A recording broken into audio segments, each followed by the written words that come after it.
जयपुर का विश्वकर्मा इलाका। महेश मीणा अपनी सीधी सादी जिंदगी जी रहा था। घर में पत्नी कविता थी और परिवार को लग रहा था कि सब कुछ ठीक चल रहा है।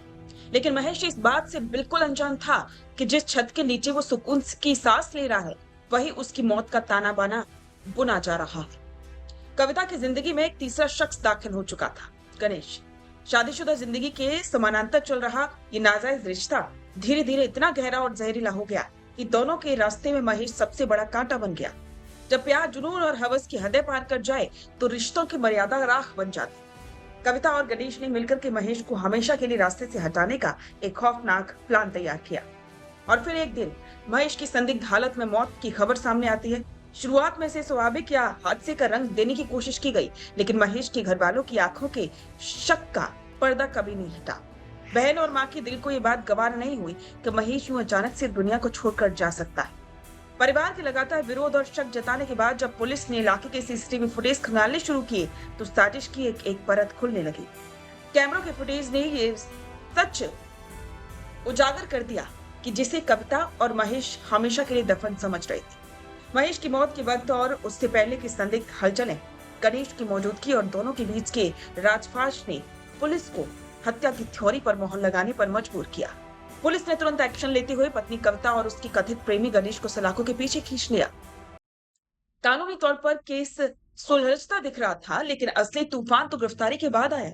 सोशल मीडिया पर एक वीडियो वायरल हुआ जिसने जयपुर पुलिस की कार्यप्रणाली पर गंभीर सवाल निशान खड़े कर दी। आरोपी की हत्या का मुख्य आरोपी गणेश थाने के किसी वीआईपी की तरह बेफिक्र बैठा था। उसके चेहरे पर ना तो पछतावे की कोई शिकन थी और ना ही कानून का कोई खौफ। उल्टा वो थाने में आराम से बैठकर के हंस रहा था। एक हंसता खिलखिलाता नौजवान कत्ल हो चुका था और उसकी जान लेने वाला कानून के गिरफ्त में बैठकर के ठाके मार रहा था। ये देखकर के महेश की बहन और मां का धैर्य जवाब दे गया। गुस्से और आंसुओं में जो भी बहन ने कैमरे के सामने आकर के वो कहा जो किसी का कलेजा चीर गया। बहन ने सीधा अल्टीमेटम दिया कि अगर पुलिस इन हत्यारों से सख्ती से रिमांड लेकर सच नहीं उगलवा सकती तो फिर आरोपियों को हमारे हवाले कर दीजिए। हमारा भाई तो चला गया, लेकिन अगर ये दरिंदे ऐसे ही थाने में मौज करते रहें तो कल हमारी जान भी खतरे में होगी। इस एक बयान ने पूरे मामले को प्रदेश भर में चर्चा का विषय बना दिया। लोग सवाल पूछने लगे कि क्या खाकी का खौफ अपराधियों के दिलों से खत्म हो चुका है। मामले की तूल पकड़ते ही पुलिस बैकफुट पर आ गई। जयपुर पुलिस का कहना है कि दोनों आरोपियों से वैज्ञानिक साक्ष्य और कॉल डिटेल्स के आधार पर कड़ी पूछताछ की जा रही है और किसी भी दोषी को बख्शा नहीं जाएगा। लेकिन एक बड़ा सवाल आज भी वही, क्या एक टूटे हुए परिवार को अपनी गुहार लगाने के लिए सोशल मीडिया का सहारा लेना पड़ेगा? क्या महेश की बूढ़ी माँ और रोती हुई बहन को वो न्याय मिल पाएगा जिसकी वो हकदार है? सुनो सुनो सुनो भैया, विधायक को तो जानते होंगे, सांसद को तो जानते होंगे, मंत्री संतरी मुख्यमंत्री, लेकिन अब समय आ गया है पार्षद की बात करने का।